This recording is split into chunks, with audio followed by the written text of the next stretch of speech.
When my son asked me to move in, I thought it was an act of love. I sold my own home, brought my savings, and stepped into what I believed would be a warm, shared life. But just weeks later, my granddaughter's bright pink bedroom turned into a storage unit, and whispers about selling the house began to surface. I stayed silent, watching every box pile up. They didn't know one thing. My name was still on the deed, and I was about to make a move that would leave them speechless. My name is Ellen Matthews, and I'm 67 years old. For most of my life, I lived in a modest single-story house on the edge of town. It wasn't much to look at. White siding, a roof that always needed patching, and a garden that never grew quite the way I wanted. But it was mine. Every creak of the floorboards, every photo frame on the wall, every dent on the kitchen table held a memory I could touch. After my husband passed away 5 years ago, the house felt too quiet. My days became a quiet routine, waking early, making coffee, reading the paper at the kitchen table. I kept myself busy with a few substitute teaching jobs at the elementary school, even though I had officially retired. It wasn't about the money. It was about feeling useful, about still having a purpose. My students would run up to me, hugging my waist, calling me Mrs. Matthews, even though I always told them they could call me Ellen now. But life alone at that age starts to weigh on you in unexpected ways. Grocery bags feel heavier, winter storms feel longer, and the silence at night becomes almost unbearable. My son Michael called me often, checking in after work, telling me about his wife Sarah and their daughter Ava. Ava is my heart. 8 years old, a whirlwind of curiosity and laughter. Every time I visited, she'd drag me into her room to show me drawings or force me to sit on the tiny bed while she read me picture books. One afternoon, Michael called with an idea. His voice was warm, persuasive. "Mom, why don't you come live with us? You'd be closer to Ava. You wouldn't have to worry about maintaining the house, shoveling snow, all that." It sounded so thoughtful, so practical. He painted a picture of a warm home, family dinners, my granddaughter's footsteps echoing in the hallway. Sarah even got on the phone telling me how much they'd love to have me. I felt touched, wanted. But moving in with your adult child is not a small decision. I hesitated, thinking of my own space, my independence. Still, Michael reassured me, saying it would make life easier for everyone. He mentioned their mortgage was a little high and selling my home could help me settle in without financial strain. I wanted to help them, the same way I'd always helped my family, so I sold my house. Watching the sold sign go up in my yard was bittersweet. I packed away 40 years of my life into boxes, each labeled carefully. Some items I gave to charity, others I stored for Ava's future. And when the check cleared, I used part of the money to help Michael and Sarah make an extra payment on their mortgage. It felt good, like I was still contributing, still part of building something for my family. Moving in was both exciting and overwhelming. Michael's house was bigger than mine, with a wide porch and a yard Ava loved to play in. My room was at the end of the hallway next to Ava's. It wasn't huge, but Sarah had decorated it with fresh bedding, a small armchair, and a vase of flowers on the nightstand. I told myself this was a fresh start, not a step down. The first few weeks were just as I'd hoped. I woke up to the smell of coffee, sometimes made by Michael, sometimes by Sarah. Ava would sneak into my room early in the morning, jumping into my bed to tell me about her dreams. We cooked dinners together, and I finally felt part of the daily rhythm of a family again. I helped Sarah with laundry, Michael with errands, and Ava with her homework. There was warmth in those first days. On Sundays, we'd have pancakes in the kitchen. Sometimes Michael would tease me about how much syrup Ava used. I laughed more in those weeks than I had in months. There were moments when I felt almost young again, sitting at a crowded dinner table instead of eating alone in my quiet kitchen. I remember one evening in particular. The three of them came back from Ava's soccer game, and I had dinner ready: roast chicken, mashed potatoes, and green beans. Sarah smiled and said, "It's so nice having you here, Ellen. It feels like home." That simple sentence stayed with me. I truly believed I had made the right decision. Still, there was a quiet voice in the back of my mind, the same voice that had warned me years ago about signing over too much trust. But I silenced it. This was my family. I had given up my house, my independence, because I wanted to be close to them, to be part of something bigger again. At night, I'd sit in my small room, listening to the faint hum of voices down the hall. I thought about how lucky I was to still have my family close, to still be part of Ava's childhood. I imagined the years ahead, birthdays, holidays, family gatherings. I saw myself as the grandmother who made cookies in the kitchen while Ava did her homework at the table. I didn't know it then, but the path ahead would not be as smooth as I imagined.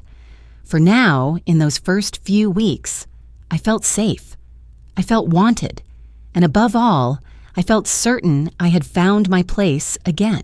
Living with Michael and Sarah quickly fell into a pattern. At first, it was a comfortable routine. Me making breakfast while Sarah prepared Ava for school, Michael heading off to work, and evenings spent together over dinner. There was a sense of shared life, though subtle undercurrents began to ripple through the calm surface. Sarah was a capable woman. That much was clear from the start. She ran the household like a ship captain, organized, efficient, and always just a little in control. At first, I admired it. She had color-coded bins for laundry, a meal plan written on the fridge, even a rotating cleaning schedule. But as the days passed, I began to notice how her control extended to every corner of the house, including my own routines. It started small. She'd suggest I keep my baking supplies in a separate cabinet to make things easier. She'd rearrange my neatly folded laundry to save space. Her tone was always polite, almost gracious, but there was a firmness behind it. She had a way of making her preferences sound like logical solutions for everyone's benefit. Michael, ever the peacemaker, didn't seem to notice. He'd kiss Sarah on the cheek, thank me for helping out, and rush off to work. He had long hours at the office, leaving Sarah to handle most of the daily household operations, and by extension, me. Ava was my saving grace. Every afternoon when she came home from school, she'd run into my room, dropping her backpack on the floor, launching into stories about her day. We'd sit on my bed or at her little desk, drawing, reading, or just talking. She trusted me with her small secrets, who she liked in class, which teacher she thought was boring, and how she wished her room had more space for her toys. One Saturday morning, I noticed something unusual. Sarah was moving boxes into Ava's room, large plastic bins, sealed cardboard boxes with handwriting across the sides. Ava's bed had been pushed against the wall to make space. I asked Sarah casually what was going on. "Oh, it's just temporary," she said with a smile that didn't quite reach her eyes. "We're clearing out the garage, and we need somewhere to keep a few things for now. Don't worry, Ava still has plenty of space." I nodded, not wanting to start an argument, but I could see Ava's face when she walked in later that day. She didn't say much, just sat on her bed quietly, her usual chatter muted. I asked if she was okay. She shrugged. "It's fine, Grandma. Mom says it's just for a little while." A week later, Ava's desk was gone, moved to the smaller guest room at the end of the hall. Sarah said it made more sense because the boxes needed more space. "We'll set her up a cozy spot in the other room," she explained, like it was an upgrade. I helped Ava unpack her things in the smaller room, trying to make it cheerful. She tried to be brave, decorating the walls with her drawings, but I knew she missed her old room. I missed it too. It had been our little sanctuary filled with light and laughter. Now it looked more like a storage space than a child's bedroom. I told myself not to read too much into it. Maybe Sarah was just practical. Maybe the boxes truly needed a place. Still, something in me stirred uneasily. This was the first time I felt a small pang of displacement, not just for Ava, but for myself. Around the same time, I noticed Sarah becoming more involved in what I did during the day. If I started laundry in the morning, she'd suggest I wait until the afternoon, so the water bill doesn't spike. If I baked cookies for Ava, she'd remind me not to use too much sugar. Again, nothing overtly unkind, always framed as efficiency, as care for the household, but it created a subtle feeling that I was a guest here, not a homeowner, not someone with equal say. Michael remained largely unaware. When I hinted that Ava seemed a little unsettled by the room change, he smiled and said, "Mom, you know how Sarah is. She's just trying to make everything work. Don't worry, Ava will be fine." So I swallowed my concern. I told myself it was too early to make assumptions, that Sarah had been welcoming in her own way, that families make compromises when living together. But late at night, in my small room at the end of the hall, I felt an uneasy shift. It wasn't anything I could name yet, but it was there, like a shadow at the edge of a warm light. I focused on Ava, on being her anchor. We still read together every night, still shared little jokes no one else understood. If I kept my head down, stayed helpful, maybe the rest would smooth itself out. But deep down, I knew that the first cracks had appeared. It was a Thursday evening when Sarah first brought it up. We'd just finished dinner, roast chicken and salad, and Michael was clearing the plates while Sarah poured herself another glass of wine. Her voice was light, almost casual. "You know," she said, swirling the wine in her glass, "this house has been feeling a little cramped lately. Ava's growing. We've got more things. And honestly, I've been looking at listings for bigger places in the suburbs. More space, better schools. It could be good for everyone." I glanced at Michael, expecting him to wave it off as a passing thought. Instead, he just nodded thoughtfully. "It's something we've talked about. Prices are good right now, and a bigger house could give us all more breathing room." I forced a polite smile, my mind already spinning. A bigger house? It sounded far-fetched. Moves like that take time, planning, and money, and we had just settled into this arrangement. I brushed it off in my mind as one of those conversations people have but never act on. Over the next week, life continued as usual. I went about my routine, baking muffins for Ava's school bake sale, tending to the little herb garden I'd started on the back porch. Sarah didn't mention the idea again, and I assumed it had been a fleeting thought. That assumption shattered one afternoon.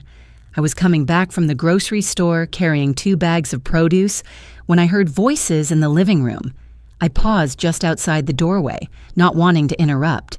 Sarah's voice was low but distinct.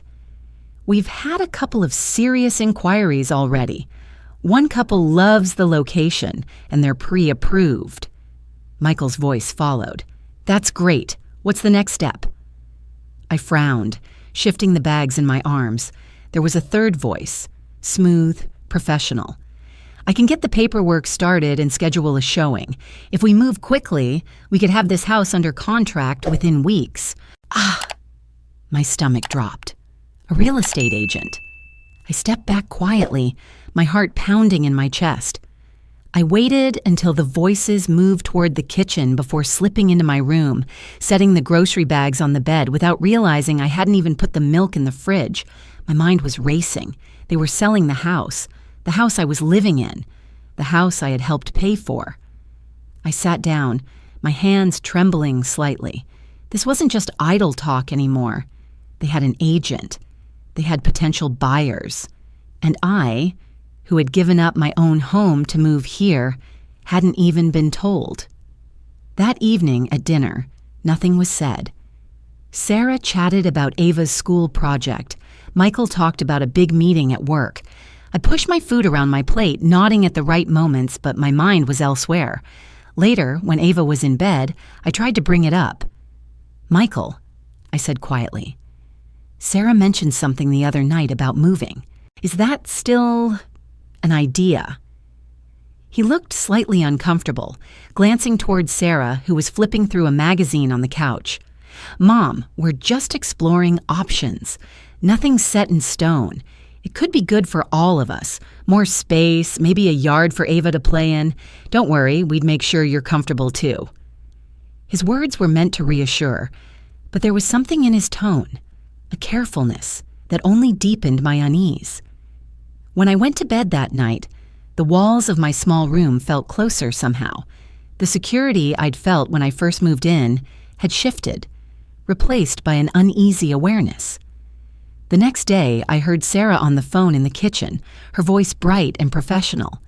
"Yes, we'll have the place ready for a showing. Saturday works. Oh, and we'll make sure to stage it properly."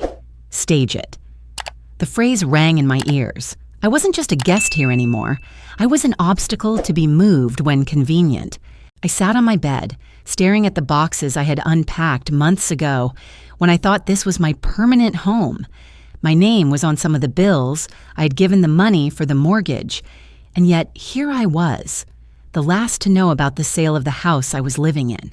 It felt like the floor had shifted beneath me. The house had always felt safe, a place I could belong after giving up my own. Now it felt like borrowed space, temporary and fragile. My heart pounded as I realized just how precarious my position was. I couldn't shake the words I'd overheard. Every time I tried to focus on something else, folding laundry, prepping dinner, reading with Ava, they crept back in.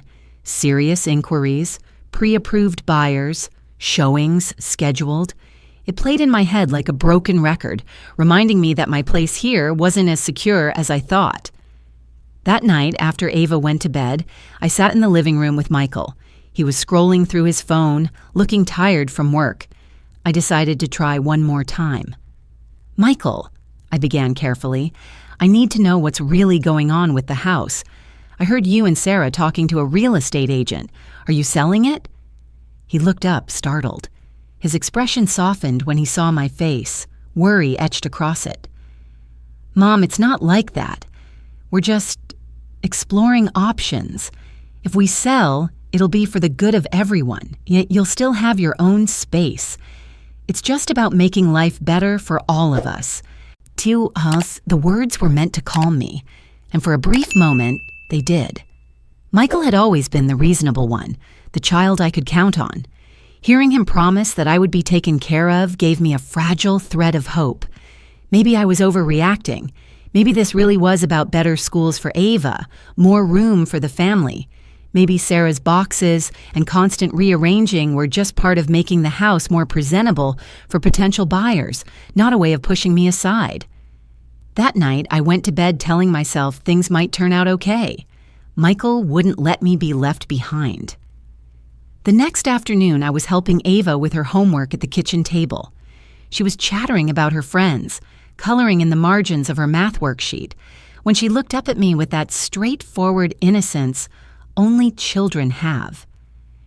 "Grandma," she said, "when we move to the new house, will you be okay in the basement?"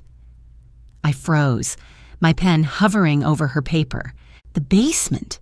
I asked, trying to keep my voice light. Ava nodded matter-of-factly. "Mom says you'll have the whole basement. She says it's cozy, but it's not as close to my room. I'll have a big room upstairs. She said I can decorate it any way I want." I swallowed hard, forcing a smile. "That sounds exciting for you, sweetheart." But inside, my chest tightened. The basement. Not a guest room near the family, not a space where I could feel part of the household. A basement. Separate. Distant. A place to keep me out of the way.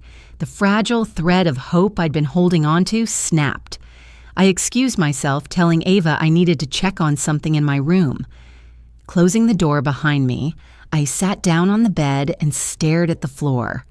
The house that had felt like a refuge when I first arrived now felt like a hallway leading to an exit door, and I was being quietly guided toward it. I replayed every moment of the last few weeks. Sarah's boxes filling Ava's room, my space being subtly limited. The conversations I wasn't included in. Now, the plan for me to live in a basement in a house I hadn't even seen. I thought about the house I'd sold, the one with my garden, my kitchen, my little reading nook by the window. I had let it go because I trusted Michael, because I believed I was moving toward a better chapter. Now I wasn't so sure. That evening at dinner, Sarah chatted about paint colors for Ava's new room, as if the move was already set. Michael chimed in occasionally, mostly agreeing, avoiding my eyes. I ate quietly, my appetite gone. When Ava went to bed, I cleared the dishes and retreated to my room. Alone, I let myself feel the weight of it.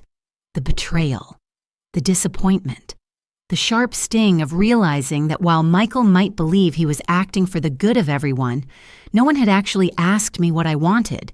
I lay awake that night, the hum of the refrigerator and the faint sound of Sarah moving around in the kitchen the only noises in the house. The walls of my small room felt closer than ever. What I didn't know yet was that this was only the beginning, that the basement comment, the whispers with the realtor, were small signs of a much bigger storm ahead. After Ava's innocent comment about the basement, something inside me shifted. The fragile trust I'd tried to maintain began to crumble, replaced by a quiet determination. I had spent my life putting others first, my husband, my children, my students. But this was my home too, whether Sarah wanted to acknowledge it or not. I realized I couldn't just wait for the next announcement about our move. I needed to understand exactly where I stood. That meant finding out what was really happening with this house. One morning, when Michael was at work and Sarah had taken Ava to soccer practice, I went to the small cabinet in my room where I kept important documents. Among my boxes from my old house, I had a folder labeled House and Finances. I hadn't opened it in months. I spread the papers out on my bed. The deed from when Michael first bought the house, the mortgage statements, and, most importantly, the paperwork from when I sold my home and contributed part of the proceeds to help pay down Michael's loan. As I flipped through, I stopped cold. My name was there, on the deed. In black and white, I was listed as a co-owner of this property. My breath caught in my throat. I had remembered signing some documents, but I hadn't realized the legal weight of them. It meant something important. This house couldn't be sold without my consent. I sat back, heart pounding. A wave of relief washed over me, quickly followed by a sharp sting of betrayal. If Michael and Sarah knew this, why hadn't they spoken to me directly? Were they hoping I wouldn't notice? Or worse, did they think they could move forward without telling me at all? I set the papers aside and kept digging. At the bottom of the stack, I found a thicker envelope marked Mortgage Refinance 2 years ago. I didn't remember seeing this before. I opened it carefully, scanning the first page. My eyes narrowed. The refinance amount was higher than I expected, much higher. I read further, and that's when I saw it, an attached statement showing that part of the refinanced amount had been used to pay off a personal line of credit under Michael and Sarah's names. It wasn't just the house loan being covered. They had rolled their personal debt into the mortgage. I set the papers down on the bed, my hands trembling. I had assumed their financial strain was manageable, that the extra payment I made from the sale of my house had eased their burden. But this was something different. They weren't just moving to make life better for everyone. They were trying to get out from under a heavy financial mess, and I, without knowing it, was living in the middle of it. I stood up and paced the room. My mind replayed every conversation from the past few weeks. Sarah's urgency about staging the house, Michael's vague reassurances, the realtor's voice talking about serious inquiries. It all clicked together now. This wasn't about more space. This was about money. For a few minutes, I just sat on the edge of the bed, my hands pressed to my knees, breathing deeply.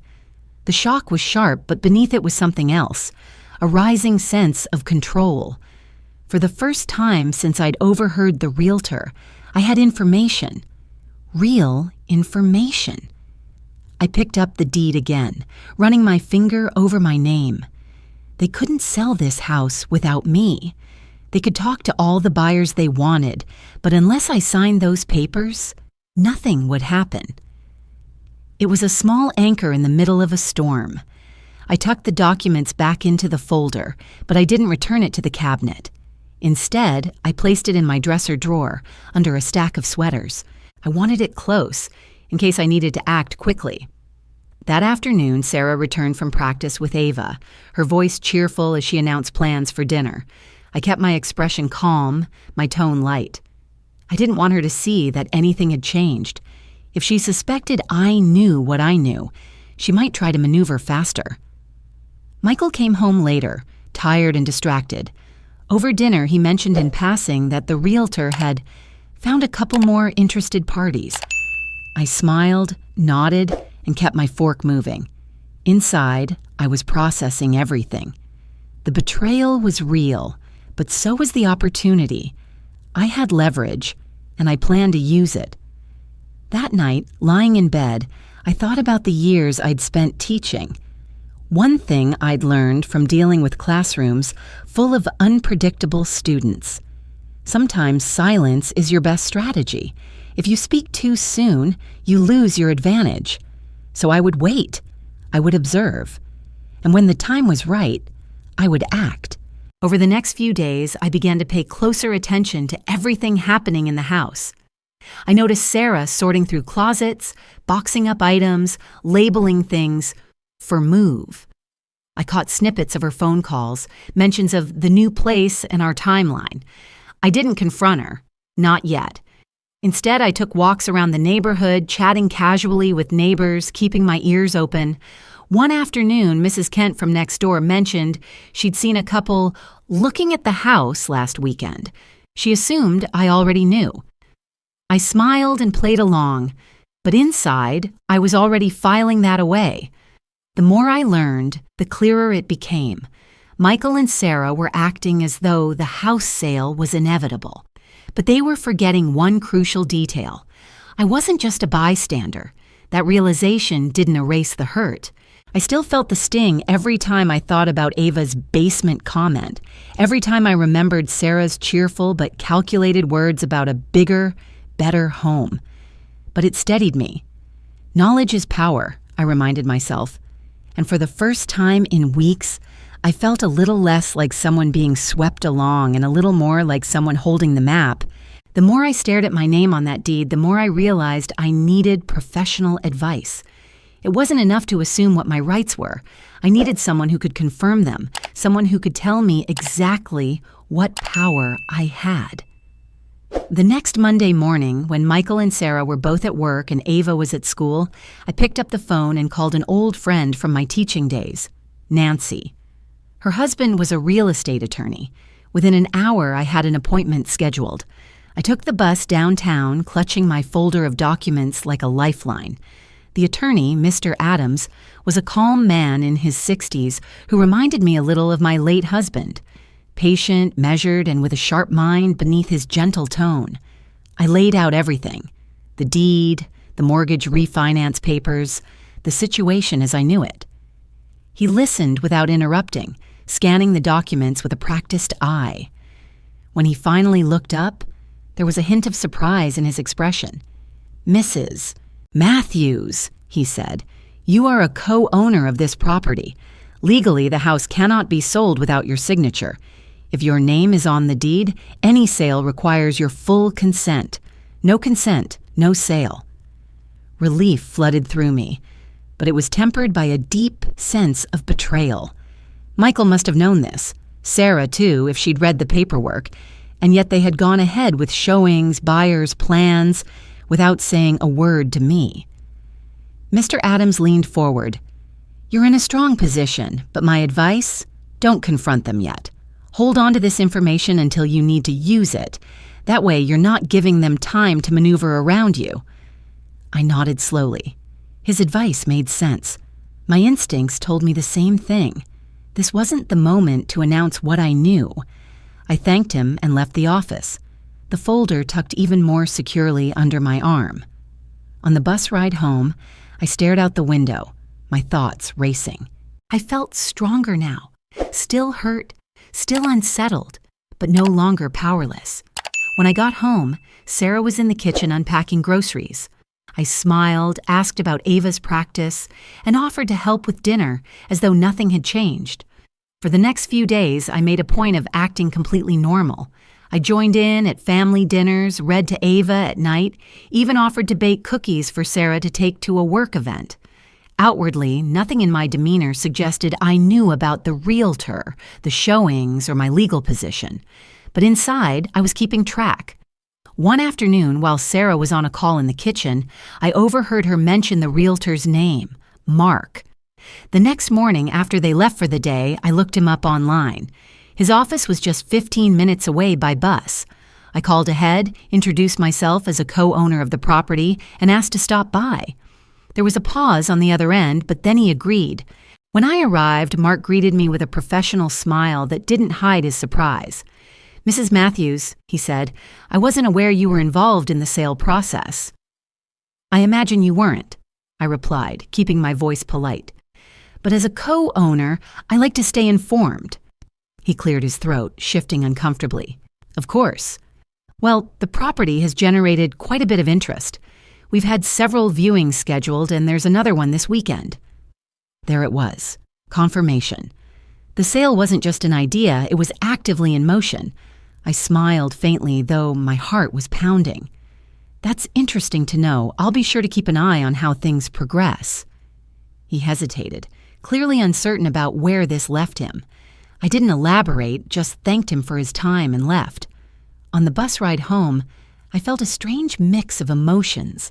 The betrayal still stung deeply, knowing my son and daughter-in-law were moving forward as though I didn't exist in this equation. But there was also a quiet satisfaction in holding my cards close. They thought they were playing the game without me, but I had an ace in my hand. That evening at dinner, Sarah mentioned she might have to tidy up the house over the weekend. Michael said nothing, just nodded along. I stirred my soup, keeping my face neutral. Inside, I was waiting, watching. The pieces were moving, and for now, I was content to let them think they were in control. The quiet tension in the house had become so familiar that it almost felt like part of the decor. Sarah's phone calls in the kitchen, Michael's distracted nods at dinner, the constant movement of boxes from one room to another, it all blended into the background. But one Thursday afternoon, I overheard something I couldn't ignore. I had just returned from a short walk when I heard Sarah's voice drifting from the living room. I paused near the doorway, instinctively holding still. Her tone was light, professional, the same one she used with people she wanted to impress. "Yes, Mark, I understand. We'll have everything cleared out. Once the sale is finalized, Ellen will be moving out, so there won't be any complications with occupancy." My stomach clenched. "Moving out?" Mark's voice was muffled, but Sarah laughed softly. "Oh, she's very sweet, but you know how it is. It'll be easier for everyone once we're settled in the new house." I stood frozen, the air suddenly thick around me. They weren't just talking about selling the house. They were planning for my exit. Not a discussion. Not an offer. A decision. I stepped quietly back into the hallway before Sarah could see me. My hands were trembling, but I forced myself to move calmly into my room. I sat on the edge of the bed, the words echoing in my head. "Once the sale is finalized, Ellen will be moving out." The betrayal burned deeper now, heavier than before. I wasn't just being left out of the conversation. I was being erased from the plan entirely. That evening, I tried to read to Ava as usual, but my voice was flat. She noticed, of course. She always did. "Grandma, are you okay?" she asked, her small brow furrowed in concern.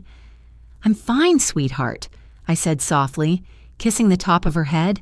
"Just a little tired." Ava hesitated, then leaned closer, lowering her voice as though sharing a secret. "Mom says when we get to the new house, you'll have a basement room. But your room here," she says she's going to make it her yoga room. She showed me pictures of the mats and mirrors she wants. I felt the air leave my lungs. My room, the one I had made into a little corner of home, the one where I'd unpacked what was left of my old life, was already spoken for. Not as a guest room for me, not as space for Ava, but as a private studio for Sarah. I smiled at Ava, not wanting her to see my hurt.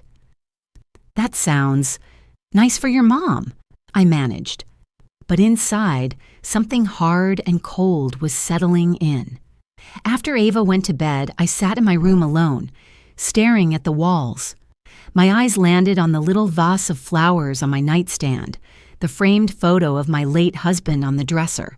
This space had been my retreat, my safe corner in a house that was no longer mine in any practical sense, and Sarah already had plans to strip even that away. The anger didn't come in a rush. It built slowly, like embers smoldering in the fireplace, heat gathering strength over time. I thought of the mortgage papers, of my name on the deed, of the quiet visits to the lawyer, of Mark's startled expression when I showed up at his office. They thought I was powerless. They thought they could decide my future without so much as a conversation. I picked up the deed again from my drawer, tracing my name with my fingertip. This was more than just paper. It was my shield, my proof that I had every right to be here. And yet I stayed silent. I moved through the next few days as though nothing had happened. I made breakfast, helped Ava with her school project, even joined Sarah for a grocery run. She chatted about organic produce and dinner plans, completely unaware of the storm building beneath the surface. Inside, I could feel the tension coiling tighter. Sarah's plans for my room, her certainty about my moving out, the casual way she spoke to the realtor. It was all fuel for a fire I was determined to control. I wasn't going to explode. Not yet. When the time came, I wanted my words to land with precision. I wanted them to understand, not through shouting or anger, but through an undeniable truth they couldn't argue away.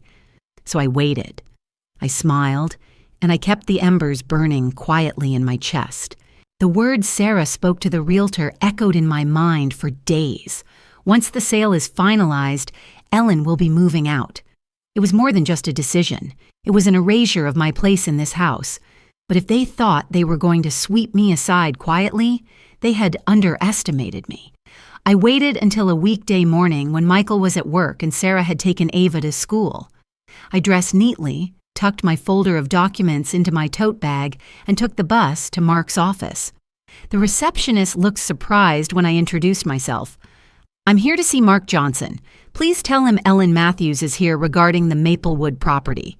Within minutes, Mark appeared in the doorway, his usual confident smile flickering with uncertainty. "Mrs. Matthews," he said, extending a hand.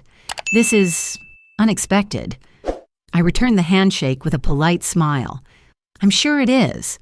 May we speak privately?" In his office, I placed the folder on the desk and opened it to the deed. "I believe you're aware I'm a co-owner of the Maplewood property.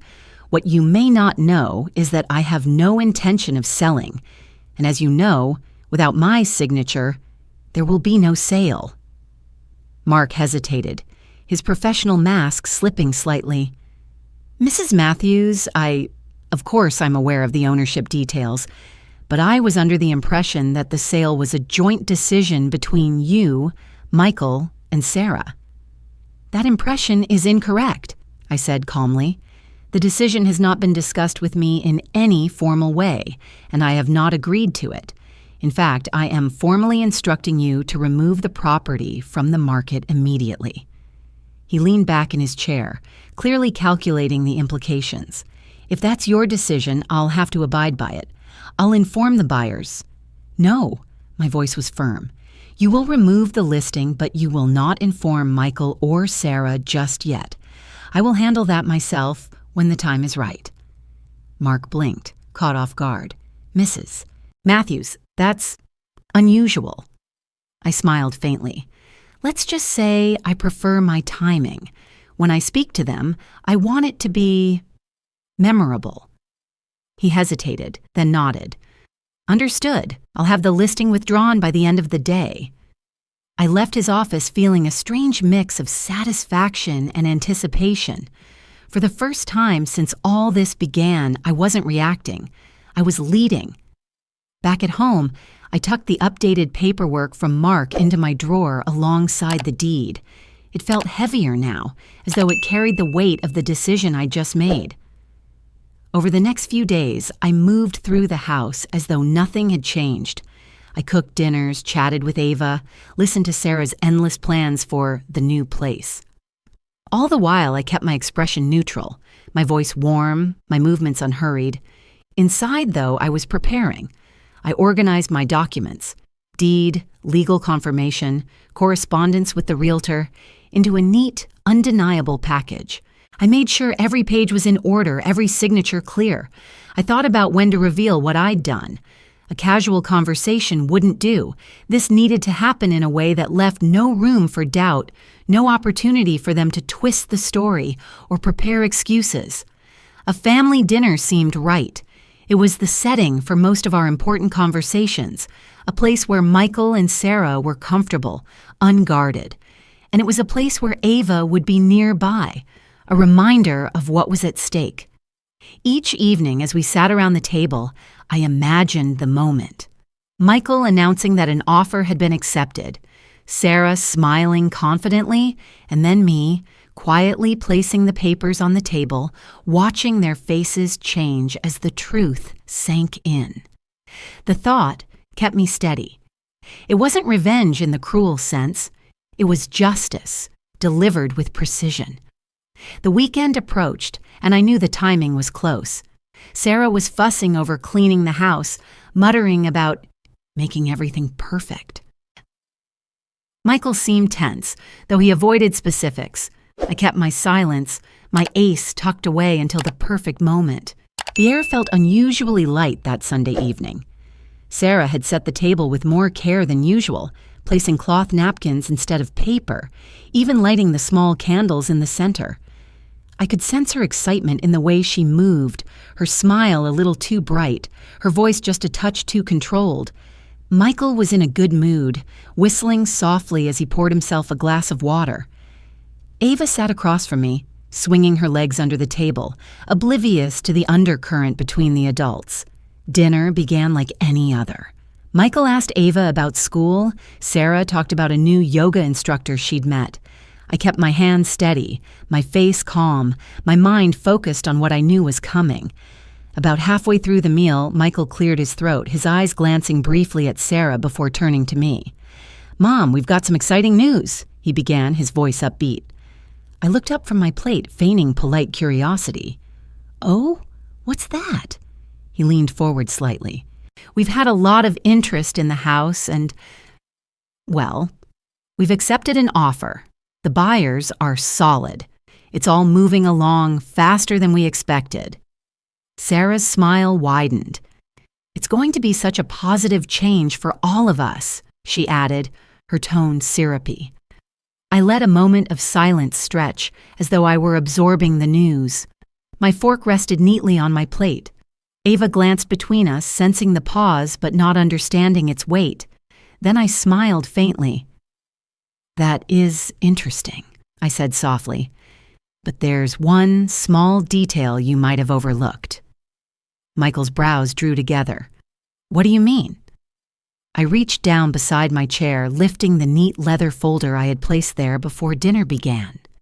Slowly, deliberately, I set it on the table and opened it, revealing the stack of documents, deed, legal correspondence, and the official notice from Mark removing the house from the market. I slid the top page toward Michael. "You see, the house can't be sold without my consent, and I haven't given it." Sarah's smile faltered, her eyes darting to the papers, scanning the bold print of my name on the deed. "Ellen, she began, but her voice caught. Michael picked up the page, his face tightening as he read. "Mom, what is this?" "It's the truth," I replied calmly. "I am a co-owner of this property. Legally, no sale can happen without my signature, and since I haven't signed anything and won't, the sale isn't happening." For a long moment, there was only the faint hum of the refrigerator in the background. Sarah's fingers tightened around her fork, her voice strained. Why would you do this?" "We've been planning for months." I met her gaze evenly. "You've been planning for months. I've been left out of those conversations. You decided for me where I'd live, what would happen to my room, even how the proceeds of the sale would be used. But you never asked me." Michael's jaw worked, his voice quieter now. "Mom, we just thought—" "That's the problem," I interrupted, my tone still calm. "You thought. You didn't ask, and you forgot that I still have a say." Ava looked between us, confused. "Grandma, are we still staying here?" she asked in a small voice. I smiled at her gently. "Yes, sweetheart. This is still our home. Sarah leaned back in her chair, her face pale. Michael set the papers down, rubbing his temple. The confidence he'd walked into dinner with had evaporated, replaced by something heavier, uncertainty, maybe even shame. I folded the folder closed, tucking it back beside my chair. I don't want to fight, I said quietly, but I won't be erased from my own home. This house stays off the market. The silence that followed was thick, but I didn't fill it. I let the truth sit there, as undeniable as the documents in my possession. Dinner ended in a subdued quiet. No one mentioned the buyers again. The dining room was silent except for the faint clink of silverware as Sarah pushed her plate away. Her face was tight, her eyes fixed on the table as if she could burn a hole through the wood. When she finally spoke, her voice was sharp, almost trembling. I can't believe this, Ellen. Do you have any idea what you've done? We had a buyer ready. Everything was in motion. I folded my napkin neatly on my lap, keeping my tone even. I know exactly what I've done, Sarah. I've insured the home I helped pay for stays off the market. This isn't just your house to sell. Michael's shoulders sagged. He looked between us like a man caught in the middle of a storm he hadn't prepared for. Mom, Sarah, let's just take a breath. His voice was calm, but there was a note of strain underneath. Sarah turned to him, her frustration bubbling over. Michael, we had plans. This was supposed to help us. Now we're back to square one because she owns this house. I cut in quietly. And because she hasn't been treated like someone who lives here. I've been polite. I've been patient. But I've also been watching. Ava's small voice broke through the tension. Grandma, does this mean I get my room back? That simple question froze Sarah mid-sentence. Michael's eyes flicked to me, clearly worried about my answer. I smiled softly at Ava. Yes, sweetheart, your room should be your room again. It's not for boxes or storage. You deserve your own space. Sarah's lips parted, ready to argue, but I turned to her before she could speak. That's the other thing. If we're going to continue living together, there need to be some changes. Michael frowned. Changes? Yes. I placed my hands on the table, calm but firm. Ava's room will be restored to how it was. No more boxes, and my room will remain my space, without plans to turn it into a yoga studio or anything else. I will also be included in discussions about any major household changes. Sarah's face flushed. You've been listening in on my conversations, she accused. I didn't deny it. I've been listening to my granddaughter. She tells me more than you realize. Michael's expression tightened, guilt flickering in his eyes. He rubbed the back of his neck, clearly realizing how much had been hidden or ignored. Sarah opened her mouth again, but Michael raised a hand. Sarah, maybe Mom's right. We didn't handle this the right way. It was the first time in weeks I'd heard him acknowledge my side of things. Sarah sat back in her chair, arms crossed, her jaw clenched. The fight in her eyes hadn't gone away, but she stayed silent. Ava, blissfully unaware of the full tension, smiled and leaned over to whisper to me about how she wanted to decorate her room again.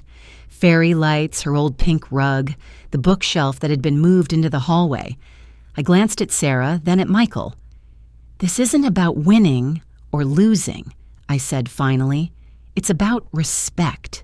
I came here to be part of this family, not to be a guest who can be moved aside at convenience. That ends now. Michael exhaled slowly, nodding. Okay, Mom. We'll make it work. Sarah didn't answer, but she didn't argue either. That was enough for now. The rest of dinner passed in uneasy quiet. When we cleared the table, Sarah stayed behind in the kitchen, her movements sharp and controlled. Michael helped me carry dishes, avoiding eye contact, but murmuring, I'll talk to her. Later that evening, I walked past Ava's room and saw her happily unpacking a few things from her boxes, humming to herself. I felt a quiet satisfaction settle over me. I hadn't just stopped the sale of the house. I had reclaimed my place here, on my terms. The tension in the air was far from gone. Sarah would not forgive this easily, but for now, the balance had shifted, and I had no intention of letting it tip back against me. The week after the confrontation felt different. Not completely comfortable. There was still tension in the air, but the balance of power had shifted. The sale was off the table. The realtor had confirmed in writing that the listing was removed.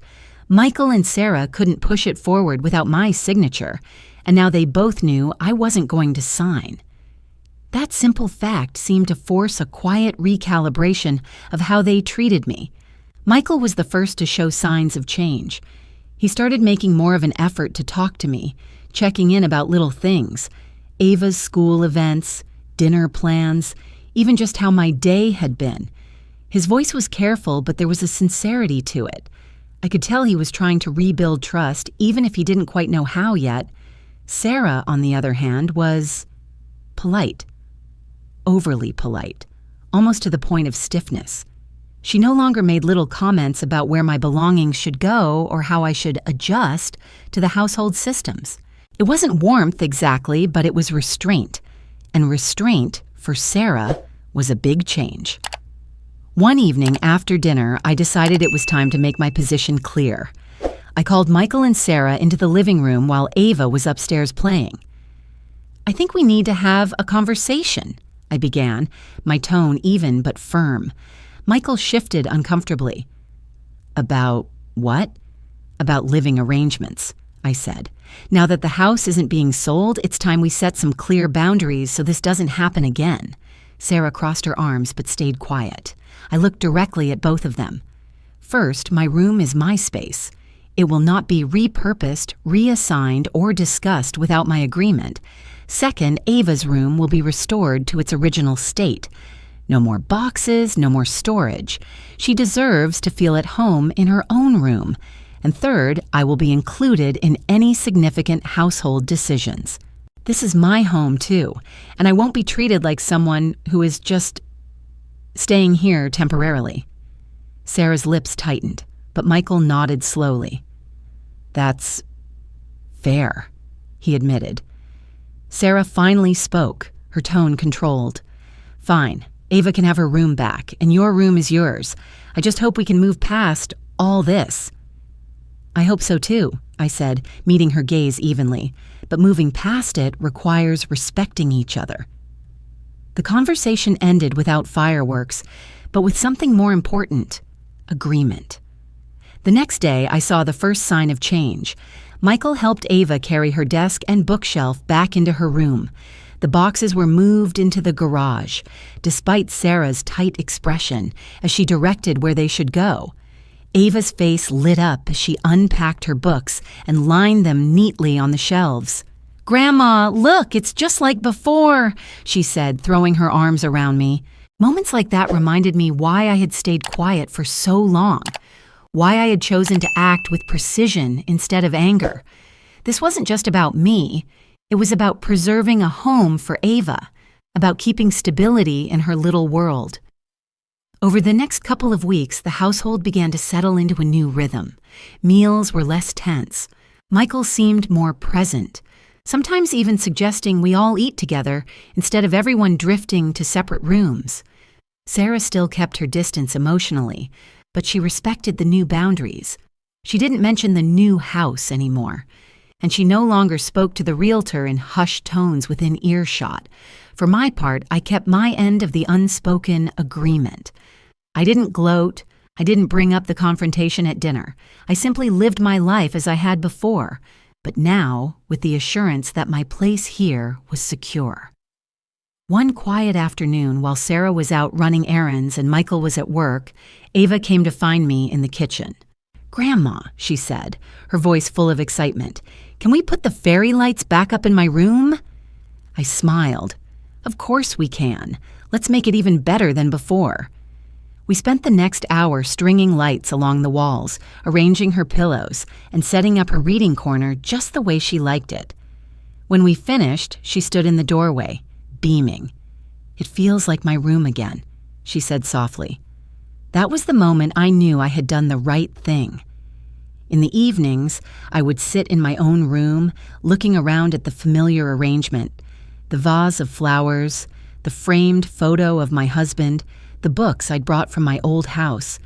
It felt settled now, not precarious like it had before. Michael still had moments of awkwardness around me, and I could see the guilt in his eyes sometimes. I didn't push him. Trust takes time to rebuild. But I appreciated the small gestures: a cup of coffee brought to me in the morning, asking my opinion on Ava's school activities, even just stopping to chat in the hallway. Sarah was still careful, but the tension between us had cooled. She no longer treated me like an obstacle. It wasn't warmth, but it was respect, and that was enough. The house felt different now. There was still a history of hurt, but there was also a sense of stability. I had my place here, not because they allowed it, but because I had claimed it. The house had grown quieter in the weeks after everything settled, not in the uncomfortable, brittle way it had before, but in a steadier, calmer rhythm. The tension was still there at times. These things don't disappear overnight, but there was a new equilibrium, a mutual understanding that hadn't existed before. In the mornings, I often found myself sitting at the kitchen table with a cup of tea, looking out at the yard. The maple tree in the back was beginning to turn, its leaves shifting to gold and red. Life had a way of cycling through seasons, I thought, and so did families. I thought about how I had handled it all. There were moments I had wanted to shout, to slam my hand on the table and demand respect. But deep down, I knew that wouldn't have worked. People rarely change when you come at them with force. Instead, I had chosen to watch, to wait, and when the moment was right, to act. Not in anger, but in certainty. That strategy had worked, not just because I had the legal standing, but because the timing made it undeniable. I hadn't just saved my place in the house. I had reminded Michael and Sarah in a way that couldn't be ignored that I was more than a silent background figure. It was a lesson I had learned late in life. Sometimes silence isn't weakness. Sometimes it's preparation. In a multi-generational home, boundaries are everything. It's easy to become invisible, to be treated like an accessory to the household rather than a member of it. But claiming space, kindly, firmly, and clearly, was essential. I had learned that my self-respect was as important as my willingness to help. Michael had changed since that dinner. He spoke to me more openly now, asked my opinions before decisions were made. It wasn't perfect, but it was a step toward respect. Sarah was still careful, but she kept her word about boundaries. My room remained untouched. Ava's room was restored. And Ava, she was the brightest part of all this. She was too young to fully understand the tension, but she understood love, and she felt secure again. One Saturday morning, Ava came bounding into my room, her hair a mess of tangles, her eyes sparkling. "Grandma, can we finish decorating my princess room today? I found the stickers I want for the walls." I laughed, setting down my knitting. "Of course we can. Show me what you've got." We spent the afternoon in her room. The fairy lights were already up, twinkling softly around the windows. We laid out her pink rug, set her stuffed animals carefully on the bed, and hung the sparkly Ava's Castle sign above her door. She danced around, rearranging pillows and placing her books on the shelves just so. At one point, she turned to me, serious for just a moment. "Grandma, I'm glad we didn't move. I like it here better." I smiled, feeling a warmth spread through me. "I like it here better too, sweetheart." As we finished, she plopped down on her bed, looking around the room with satisfaction. "It's perfect," she declared. I sat beside her, taking in the scene. It wasn't just the fairy lights or the pink walls. It was the feeling, stability, safety, a home where she could just be a child. Looking around, I realized this wasn't just her room being restored. In a way, it was a symbol of everything I had fought for: space, security, and respect. That night, after Ava was in bed, I returned to my own room. I sat in my armchair, the one I had brought from my old house, and let my thoughts drift. Life had a way of testing you in unexpected ways. I had moved here hoping for closeness. for connection. Along the way, I had been tested. My patience, my trust, my place in this family. But I had come through it not by force, but by standing firm when it mattered. The lesson was clear. In families, especially under one roof, respect and boundaries were just as vital as love. Without them, love could easily become obligation, and care could become control. As I switched off the light and settled into bed, I felt something I hadn't felt in a long time: peace. I wasn't naive. There would be other challenges, there always are. But I had proven to myself and to everyone else that I wasn't just staying here. I belonged here, and I would continue to belong on my own terms,